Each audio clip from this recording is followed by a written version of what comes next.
तो गाइस, आज आपका फ्रेजल वर्ब का डे 7। अभी तक हम आपको फ्रेजल वर्ब के 6 डेज पढ़ा चुके हैं। आज हम लोग बात करेंगे डे 7 के बारे में। यस, ये आपका फ्रेजल वर्ब का डे 7। यस, बात करते हैं कुछ आज की नई वर्ब के बारे में। एमबी की बुक से भी होंगी, कुछ एक्स्ट्रा भी होंगी।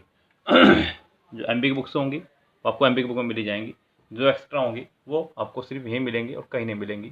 जैसे कि आज की पहली वर्ब एक्स्ट्रा है जो एमबी की बुक में नहीं है, वो आपके ड्रॉप से है। क्या है? ड्रॉप। ड्रॉप का मतलब होता है गिरना। क्या होता है ड्रॉप का मतलब? गिरना। ड्रॉप का मतलब बूंद। ड्रॉप का मतलब बूंद। ड्रॉप का मतलब खोना, और ड्रॉप का मतलब छोड़ देना भी। ड्रॉप का मतलब छोड़ देना भी। ये आपके ड्रॉप के मतलब। अब ड्रॉप से आने वाली कुछ फ्रेज वर्ब देखिए। पहली वर्ब है ड्रॉप इन। क्या आपकी पहली फ्रेज वर्ब? ड्रॉप इन, मिलना या झांकना, किसी से मिलने जाना या झांकना। Drop in. अगला है ड्रॉप आउट। इसका इस्तेमाल आपने पहले कई बार किया होगा। जब किसी कॉलेज वगैरह से आप लोग निकलते हैं तब इस्तेमाल करते हैं ड्रॉप आउट। तो ड्रॉप आउट मतलब फ्रॉम अ कॉलेज और रेस, छोड़ना या चले जाना। I drop out from a college या रेस, कुछ भी। नेक्स्ट आपका ड्रॉप ऑफ। क्या है आपकी? Drop of. ड्रॉप ऑफ का मतलब होता है सोने चले जाना। यस, सोने चले जाना या फिर सोना या फिर कम होना भी ड्रॉप ऑफ। अब सोने से ही कुछ संबंधित और फ्रेजल वर्ब देख लेते हैं जो आपकी इंपॉर्टेंट फ्रेजल वर्ब है, सोने से संबंधित सारी है। जैसे कि एक है आपकी डोप ऑफ। क्या है? Dope of.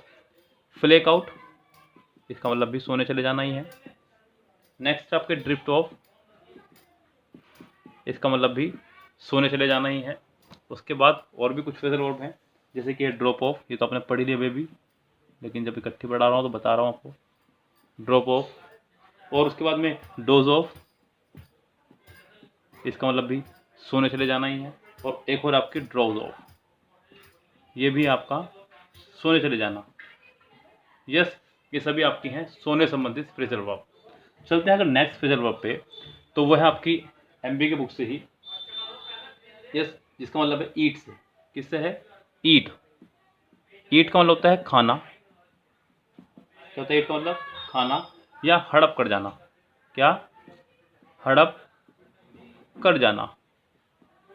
खाना या हड़प कर जाना या किसी चीज को चबाना, ये ईट के मतलब। पहला आपका है ईट इनटू। पहली फ्रेजल वर्ब है ईट इनटू। देखिए, ईट का मतलब खाना और इनटू मतलब अंदर से, यानी कि खोखला कर देना। क्या कर देना? खोखला कर देना। नेक्स्ट जो है आपकी, वो है आपकी ईट अवे। ईट अवे। ईट अवे मतलब धीरे धीरे खत्म करना, एक चीज से दूसरी चीज का खत्म होना। जैसे कि बैटर के पास रखे हो और सामान धीरे धीरे खत्म हो जाते हैं, इस तरह से ईट अवे। अवे का मतलब दूर, ईट मतलब खाना, किसी को दूर से ही खा लेना। बैटरा अपने पास, यानी कि तेजाब अपने पास रखी हुई हर चीज को खत्म कर देता है, यानी कि दूर से ही खा लेना, ईट अवे। यस, उससे अगला वर्ड है आपका ईट आउट। देखिए ध्यान से। नेक्स्ट है आपका ईट आउट, और इसके जैसा ही एक और ईट इन। ईट आउट मतलब बाहर खाना खाना, और ईट इन मतलब घर में खाना खाना। ईट आउट और ईट इन। अगला है ईट अप। अप मतलब ऊपर तक। ईट मतलब खाना, यानी कि बिल्कुल ऊपर तक खत्म कर देना, यानी कि पूरी तरह खत्म कर डालना, जैसे दिमाग खत्म कर देते किसी चीज को। ईट अप। नेक्स्ट है आपकी एंड फ्रेजल वर्ब। एमबी की बुक से ही है एंड। हालांकि एमबी की बुक में सिर्फ इसका एक ही फ्रेजल वर्ब है। एंड का मतलब होता है अंत, फल या खत्म होना। अंत, फल यानी कि परिणाम, और खत्म होना, ये इसके मीनिंग है। जो पहला फ्रेजल वर्ब है वो है आपका एंड इन। क्या है? And in. इन मतलब लास्ट में, एंड मतलब, तो पहली फ्रेजल वर्ब है एंड इन। एंड इन मतलब अंत में, यानी कि एंड मतलब अंत में, यानी किसी का परिणाम निकलना, रिजल्ट निकलना। एंड इन, अंत में किसी का कोई परिणाम निकलना, एंड इन। अगला है एंड अप। एंड अप, समाप्त करना। लास्ट में एंड अप मतलब सोचिए एंड में किसी चीज़ का अप हो जाना, एंड में किसी चीज़ का अप हो जाना, यानी कि लास्ट में किसी चीज़ का परिणाम निकलना। समाप्त करना, अंततः किसी निर्णय पर पहुंचना। नेक्स्ट जो फ्रेजल वर्ब है वो आपकी फॉल से। काफ़ी सारे वर्ड फॉल से हैं एमपी की बुक में, तो फॉल वाली फ्रेजल वर्ब जितनी भी हैं मैं आपको एमपी की बुक से पढ़ाऊंगा अभी। इसके अलावा आप पहले फ्रेजल वर्ब देख लें और जो सिंगल अगली फ्रेजल वर्ब जो है आपकी एमपी की बुक से, इसलिए मैं एमपी की बुक पे ही आ गया डायरेक्ट आपके साथ में। पहला फ्रेजल वर्ब है एग ऑन, टू मोटिवेट, कोई कार्य करने के लिए किसी को प्रेरित करना। उससे नेक्स्ट है आपकी एंड अप, ये मैंने निपटा चुका हूँ। उससे नेक्स्ट आपकी फॉल।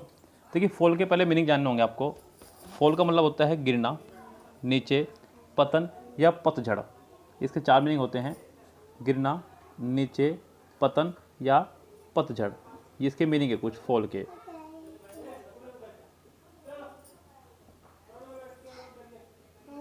ये गिरना, नीचे, पतन या पतझड़, ये कुछ फॉल के मतलब है। अब पहला फ्रेजल वर्ब जो है फॉल से वह है फॉल अपार्ट। अपार्ट का मतलब हिस्सों में, फॉल मतलब गिरना, यानी कि गिर के किसी चीज़ का बिखर जाना, फॉल अपार्ट। नेक्स्ट है फॉल बैक ऑन, कठिनाई के समय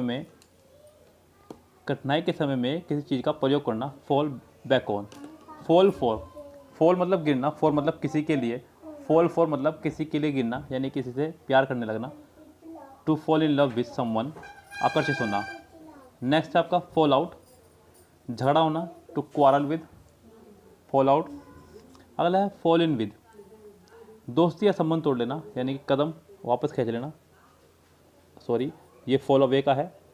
नेक्स्ट है आपका फॉल इन विद, ये किसी से विचारों में सहमत होना। फॉल ऑफ, देखिए फॉल मतलब गिरना, ऑफ मतलब अलग होना, गिर के अलग हो जाना, यानी कि चीज़ से नीचे गिरना, जैसे कि पेड़ से पत्ता गिरना या किसी चीज़ के लिए आप लगाते हैं फॉल ऑफ। अगला है फॉल ऑन, किसी के ऊपर गिरना, यानी कि फॉल ऑन यानी कि गिरना या गिराना, ऐसे समझ लीजिए, यानी कि किसी के ऊपर बम गिराना, बंदूक मारना, ऐसे कुछ भी, यानी कि आक्रमण करना। अगला है फॉल ओवर, ज़मीन पर गिर पड़ना, किसी काम को करने में पूरा प्रयास लगा देना, यानी कि जितना भी प्रयास है सब कुछ लगा देना। ओवर मतलब एक्स्ट्रा, यानी कि जितना ओवर हो सके उतना ओवर, फॉल ओवर। नेक्स्ट आपका फील अबाउट, फील मतलब महसूस करना, अबाउट मतलब किसी चीज़ के बारे में, तो फील अबाउट किसी चीज़ को छू के महसूस करना, फील अबाउट। फील लाइक, किसी काम को करने का इच्छुक होना, फील लाइक। नेक्स्ट आपका फिगर आउट, किसी चीज़ को समझाने के लिए कोई फिगर बनाना, तो इस तरह से आप कह सकते हैं फिगर आउट, फिगर बना के किसी को समझाना। फिश फॉर, प्रयास करना, प्रशंसा आदि पाने के लिए। फिश फॉर, किसी के लिए कोई फिश ले जाना, यानी कि किसी को खुश करने के लिए आप फिश लेके जा रहे हैं, इस तरह से किसी को खुश करना, फिश फॉर। अगला है फिजल आउट, कमज़ोर पड़ना या फिर घटना किसी चीज़ का, फिजल आउट। एक और लास्ट मैं आपको आज पढ़ाना चाहूँगा, उसके बाद गेट वाले कल पढ़ाऊँगा आपको मैं, क्योंकि गेट के बहुत सारे फ्रेजल वर्ब हैं। तो पहले आज का लास्ट है ये गेन ऑन, गेन मतलब लाभ, ऑन मतलब किसी चीज़ पे, यानी कि गेन ऑन प्रतियोगिता में नज़दीक होना, लाभ की स्थिति में होना, लेकिन जीतेंगे या हारेंगे इस पर भी संशय बना हुआ है, गेन ऑन। तो ये था आपका फ्रेजल वर्ब आज का। मिलते हैं कल आपसे फ्रेजल वर्ब के साथ में, नेक्स्ट फ्रेजल वर्ब के साथ मिलेंगे कल आपसे डे 8 पर, जिसमें मैं आपको पढ़ाऊँगा गेट के बारे में और भी अन्य फ्रेजल वर्ब को खूब अच्छे तरह से। इसी तरह से जुड़ रहिए हमसे और लगातार फ्रेजल वर्ब के नोट्स बनाते रहिए, क्योंकि जितना अच्छा आप नोट्स बनाएंगे उतनी अच्छी आपको सफलता मिलेगी। फिलहाल चलते हैं, लेते हैं आपसे विदा। Have a nice day, see you tomorrow, शब खैर, गुड नाइट।